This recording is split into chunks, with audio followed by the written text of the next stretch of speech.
को लेकर के क्या मुद्दे होंगे आपके, किन मुद्दों को लेकर चुनाव मैदान में उतरे हैं? समाजवादी पार्टी माननीय राष्ट्रीय अध्यक्ष जी हमारे श्री अखिलेश यादव जी का जो मैनिफेस्टो है, इंडिया गठबंधन का जो मैनिफेस्टो है, उसी के आधार पर हम लोग काम करेंगे। और इस लोकसभा क्षेत्र में जो तमाम चीज़ हो रहा है, पुलिस उत्पीड़न हो रहा है, गरीबों को परेशान किया जा रहा है, गुंडाई हो रही है, ये सब नहीं होगा। कौन से लोग हैं जो ये सब उत्पीड़न कर रहे हैं, लोगों को परेशान कर रहे हैं? भाजपा के लोग हैं, लोगों गरीबों को परेशान कर रहे हैं। तमाम उनकी जो समस्याएं हैं सुनने को तैयार नहीं लोग हैं। उनके दबाव में बीजेपी के लोगों के नेताओं के दबाव में अधिकारी काम नहीं कर रहे हैं।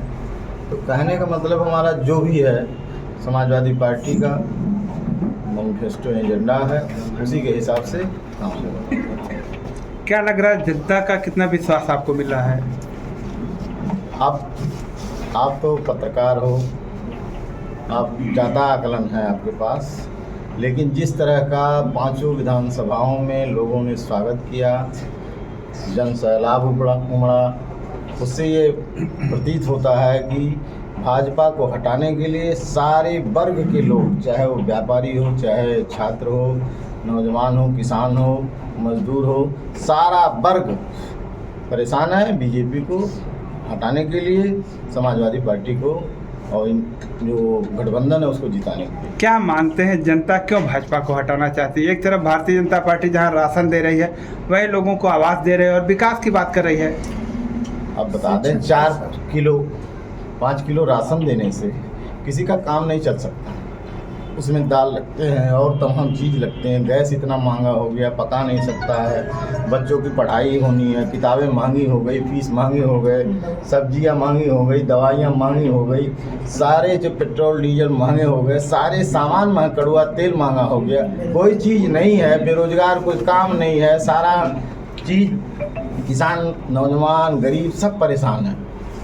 5 किलो अनाज देने से किसी कुछ हो सकता है? लेकिन देखा जा रहा जनता में इसका कहीं विद्रोह नहीं है, कोई बोल नहीं रहा, कहीं पे जनता खड़ी नहीं हो रही है, तो आप कैसे कह सकते हैं इस तरह की बात? ऐसा है, भाजपा की सरकार है, डरा रहे हैं, धमका रहे हैं, लोग साइलेंट हैं। इसका बदला मतदान के दिन लेंगे, उसमें कोई बट नहीं। एनडीए के मोदी जी कहते हैं इस बार फिर 400 पार। अरे भाई, कहने के लिए तो अभी कुछ दिन पहले कुछ सामान जो बाजार में बिक रहे थे 400 पार थे, इस समय बता दो आप क्या 100 के अंदर हो गए हैं। कुछ लोग समाजवादी पार्टी से जो है भाजपा में आएंगे, इसका क्या असर पड़ सकता है? ऐसा देखिए, वो बीजेपी से आए थे और बीजेपी में चले गए, सम्मानित लोग हैं, आत्मा जाग उठी है कि हमको कहाँ रहना चाहिए, तो आत्मा उनकी जगी है, पुनः वापस अंतरात्मा को अपने जागरूक करके, भाई हमारे क्षेत्र के प्रतिष्ठित व्यक्ति हैं वो, तो उन्होंने अच्छा काम किया है कि जहाँ उसको रहना चाहिए वो अपने जगह पर। वो तो कहते हैं पार्टी के जिला पंचायत अध्यक्ष भी चले गए। ऐसा है, जिला पंचायत अध्यक्ष जी भी उन्हीं के साथ रहने वाले हैं। जिला पंचायत अध्यक्ष हमारे यादव जी हैं, लेकिन उनके साथी हैं, तो दोनों लोग चले गए, कोई दिक्कत नहीं। कल बीजेपी ज्वाइन करने के बाद उनका बयान है कि चुनाव भी बीजेपी 1 लाख वोटों से चुनाव जीत रही है, चुनाव अब खत्म हो चुका है, बीजेपी चुनाव जीत चुकी है, इस पे क्या कहना चाहिए? अरे पिछला चुनाव लड़े थे तो सारे लोग जान गए हैं कि कितना क्या असर है, क्या है। अरे वो तो समाजवादी पार्टी का वोट था, तो वो समझ रहे हैं कि वही वोट हमको फिर ट्रांसफ़र हो जाएगा। ये कहीं वो गलतफहमी में है। जो वोट उनका है वो चले गए वहाँ, और समाजवादी पार्टी को हराने के लिए भाई हम तो समझते हैं कि सारे लोग विरोधी दल के लोग लगेंगे, लेकिन समाजवादी पार्टी का कार्यकर्ता, नेता और जो जनता यहाँ की है, भाजपा को हटाने मूड बनाया है, तो भाजपा कैसे जीत रही? भाजपा की जमानत नहीं बचेगी। डॉक्टर संजय निषाद ने अपने ऊपर हुए हमले पर सारा आरोप समाजवादी पार्टी पे गढ़ा है, कहा है कि समाजवादी के गुंडे थे जो मेरे ऊपर हमला किया है। ऐसा है, डॉक्टर संजय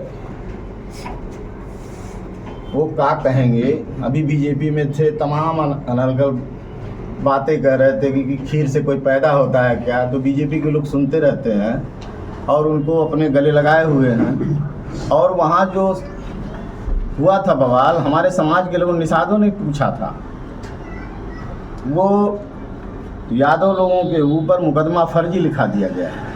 और ये बता दो आप कि ये दर्जनों जो सुरक्षा है उनके दर्जनों लोग हैं, हाथापाई कर रहे हैं। छुड़ाने में कहीं उनका चश्मा गिर गया होगा तो कटा भी नहीं, उनकी नाक कटा दिखा रहे थे, अब तो नहीं लग रहा कहीं नाक कटा कोई दाग लगा हो। लोगों पर 307 जैसे गंभीर धाराएं लगी है, ऐसे में क्या मानते हैं आप? ऐसा है, देखिए सरकार है, तमाम उत्पीड़न हो रहा है, इसका बदला जनता लेगी मतदान के दिन। अभी तो कुछ नहीं हो रहा है और जगह जगह वैसे ताड़े जा रहे हैं। बीजेपी के जो प्रत्याशी है निषाद पार्टी बना के घूम रहे हैं, निषाद पार्टी का विलय कर लिए हैं। हमारे समाज के लोगों को गुमराह करके के आरक्षण दिलाएंगे, सारा चीज़ करेंगे, इसके नाम पर वो सांसद बन गए थे। तो अब निषादों को तो कोई आरक्षण मिला नहीं, लेकिन अपने परिवार को आरक्षण ले लिया उन्होंने। परिवार के लोगों के लिए अपने बेटे को एक सांसद बना लिया, एक को विधायक बना लिया, अपने विधान परिषद हो गए, कैबिनेट मंत्री हो गए। तो आरक्षण का पूरा लाभ उन लोगों ने ले लिया है और समाज के बारे में उनकी कोई सोच नहीं है। समाज में अगर कुछ दिया है तो समाजवादी पार्टी ने दिया है, चाहे वो मछुआ आवास के रूप में दिया हो, 3,05,000 लोहिया आवास के बराबर समाजवादी पार्टी की सरकार में निषादों को मछुआ आवास मिला था। इस सरकार बीजेपी की सरकार में पूरे प्रदेश में एक भी मछुआ आवास नहीं दिया गया।